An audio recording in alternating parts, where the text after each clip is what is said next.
All right, listen to this. He was told to picture his happy place, his own personal mental trap door, the spot that he would escape to if he wasn't here. Because here was hell. Here was Camp East, Montana. It is the largest ICE detention facility in the United States, and it sits just outside the border in El Paso, Texas, on the Fort Bliss military base. A new graphic and frankly chilling report by the ACLU and Human Rights Watch details the horrors held behind those walls, told through the experiences of those inside. Stories of people being denied proper medical care, of inedible food, stories of not even being able to see the sun for days. And I want to warn you, the accounts that you are about to hear are disturbing, but all of us here at Connect, we talked about this, we really do feel that you need to know what is happening at some of these detention centers. A detainee named Ismail told Human Rights Watch, quote, "I sometimes look at my bed sheets and I wonder if it would be easier to hang myself instead of trying to survive this torture. I don't know how to describe what I'm feeling. I feel forgotten. People have died here and no one cares. People have died here and no one cares." He was asked about what resources were available to him for his mental health. He saw a counselor. What was the advice that he received there? Take some sleeping pills. Engage in breathing exercises. Visualize your happy place. Now, how can you imagine a happy place in hell? He could not. He went on to say this, quote, "How absurd for a supposed medical professional to suggest that I could close my eyes, take deep breaths, and escape my reality when I am forced to survive here, when my reality is probably going to end with my death in my home country." Another man at Camp East, Montana, said that his options are not great, and that is an understatement. Quote, "When you get to El Paso, Texas, there's no going back. You're only getting out deported or dead." Deported or dead. The report details, and this is it, 71 detainees contacted over a 5-month period. 64 of them said they had either been personally assaulted by staff there or had seen it. One man who had only been there a month at the time of his interview shared, quote, "The guards beat us. When one person speaks up for themselves, they take it out on all of us. It doesn't matter if you haven't done anything wrong. They beat you just for insisting on getting your rights, food, or medicine when you don't get it." It's clear to me that they're trying to make a point. The point is that they are in control and can do whatever they want with us. Whatever they want with us. They can humiliate us, beat us, laugh at us, and nothing will happen to them. They tell us, quote, "You're an immigrant. This is not your country." It is an obvious abuse of power to make someone feel like they have no power. And I should note that the Associated Press details that the Department of Homeland Security called reports of inhumane conditions at Camp East, Montana, quote, "categorically false," and that no detainees are being beaten or abused, and that, quote, "ICE takes seriously the health and safety of all of those detained in our custody." We have heard that before, and reading through this, hearing what is being described is the kind of report that makes you feel sick. It makes you feel sick for your fellow human being, for what is being done in our country's name, because at the end of the day, this is our country. It is all of our country. And I want to bring in Paola Ramos, author, journalist, and MS Now contributor. She has spent years covering immigration topics. Also with us, Jonathan Blitzer, staff writer at The New Yorker, who also covers immigration. He also just wrote an enormous and important expose on Camp East, Montana for The New Yorker titled "Locked Away," where he investigated the abuse inside ICE's largest detention facility. Thank you both so much for being here. And Paola, I want to start with you. One person said that Camp East, Montana is a graveyard for living people. I think most people at home are sitting here and they listen to this and they think, how is this allowed? I mean, I think in the scenario that you just described and knowing what we know about this administration's mass deportations, death is inevitable. No, there's no way out of this story without understanding that death sort of overshadows everything. And I think that the sad part is, I think Jonathan did an incredible job at depicting what happens inside. But the sad part is that Camp East, Montana is just one story of this larger national pattern. A pattern that is essentially telling us that this administration has intentionally, and you talk about this all the time, intentionally designed a system to terrorize immigrants, to either self-deport or in the worst case, to force you to let go of wanting to live. And I think we've seen administrations do this before. The horrors have always been there, both from Democrats and Republicans. It has been inhumane. The difference now, though, is that they are able to rationalize the inhumanity. Now, that is part of the strategy. And that's what they said and have always said that they were going to do. Right. Jonathan, I cannot stop thinking about your piece, and everyone should read it from top to bottom, every single word of it. There was a man named Ray in the story who originally is from Cuba and what he has experienced. Tell us more about him, but also more broadly, talk to us about how the exponential increase, as Paolo was saying, in the amount of these types of detention centers. I think in your report it says went from 30-something to hundreds. Am I right about that? Yeah, Paolo's point is incredibly important. I mean, this is a national trend. Right now, there are more than 60,000 people in ICE detention across the country. The volume of people being held, the number of brick and mortar facilities that have gone up, all of this has exploded under the current administration. And the very explicit design of all of it is to treat people so badly in detention, to really brutalize them while in detention, to such a degree that they would abandon any legal claim they had to remain in the country. So, it's often forgotten that immigration detention is a kind of a strange category of detention in American life, because these are people who are being held not for having committed crimes per se. Immigration infractions are administrative, they're civil violations. And so the idea of serving time inside a facility as punishment does not obtain in this context. This is not a prison.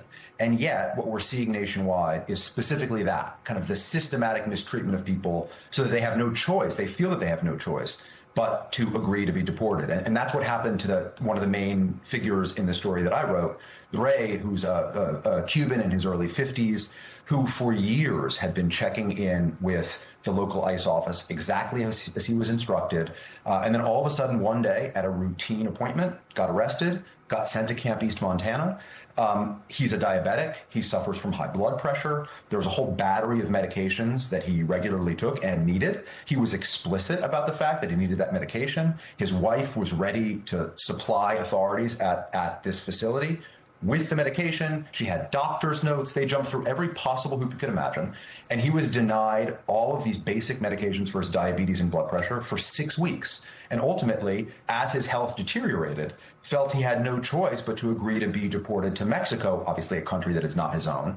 And the way he explained it to me was, look, I had no choice. I was either going to die in here or I was going to try to take my chances in Mexico. Exactly. And that, Paola, is the point, that that's just not the only option. Others are considering, this report says, taking their own life. And that is not an isolated incident. I just want to play some video from one of the folks that Associated Press spoke to, Omar Ramsing. He's a green card holder who was detained at Camp East, Montana before he was deported.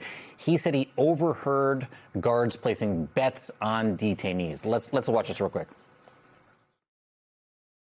During his time at Camp East, Montana, a Cuban man died in early January of asphyxia after he was restrained following what ICE said was a suicide attempt.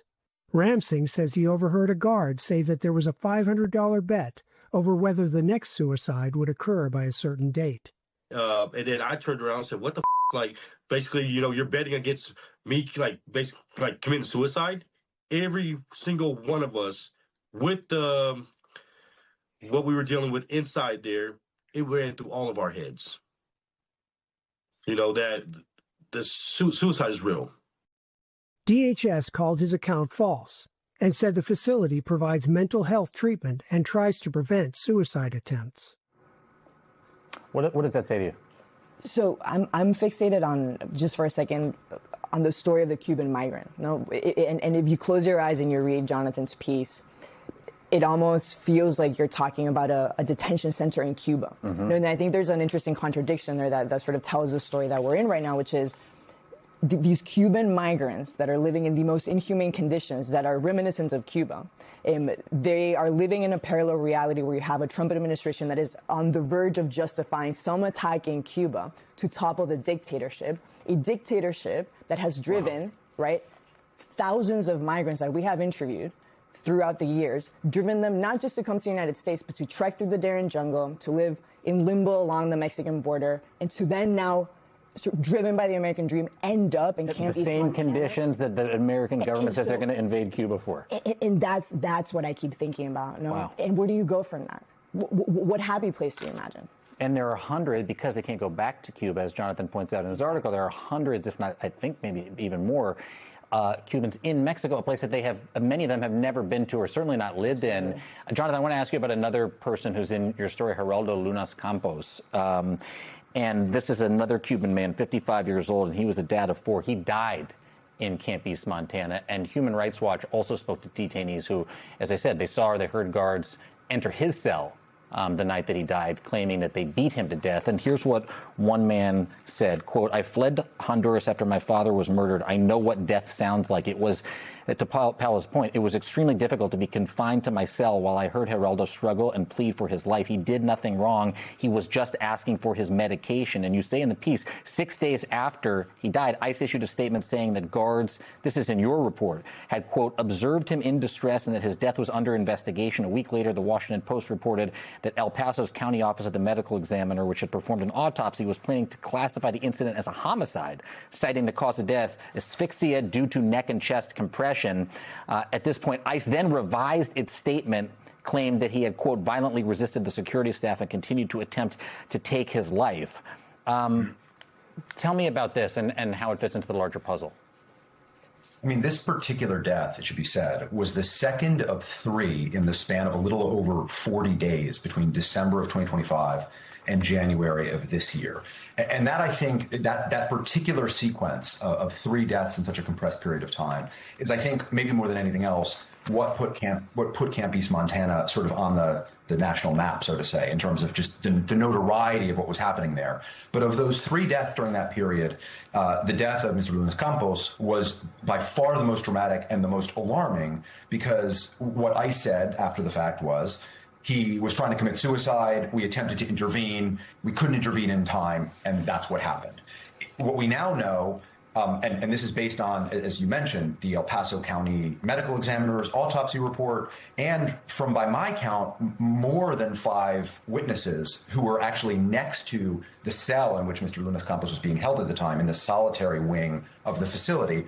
All of them describe in graphic detail, and detail, I should say, that is consistent from one piece of testimony to the next, that he was brutalized and beaten and essentially choked to death, and that his final words were literally his pleading for his life, saying, "I can't breathe, you're choking me." And what got him into that situation in the first place, this is someone who had various medical conditions, all of which the authorities knew about. One, most basically, was that he had asthma and needed an inhaler. And that was specifically what got him into solitary confinement on this occasion, early January. He was basically asking for his inhaler. And the guards at that point were just so contemptuous of even this basic request. They said to him, "If you keep complaining to us, we're going to throw you into solitary confinement." To which he said, as, by the way, Ray, the other Cuban man I spoke to at great length, did, "Fine, throw me in solitary. Just give me my medication. Give me my medicine." Exactly. It's one of the most... And there were other meds that he was also denied, all of which is documented. I mean, this stuff is all now in the open. It's transparent. The fact that ICE and that DHS continue to issue mendacious press releases doesn't change any of the reality. I mean, he was denied medication that he needed for bipolar disorder, for depression, for anxiety. He had attempted to commit suicide before. The facility didn't have the resources or the interest to try to prevent suicides from happening. And so, you know, his story is absolutely unspeakably tragic, but it really stands in for a reality, not just of what's happening across the board at Camp East, Montana, but what's happening at detention centers across the country.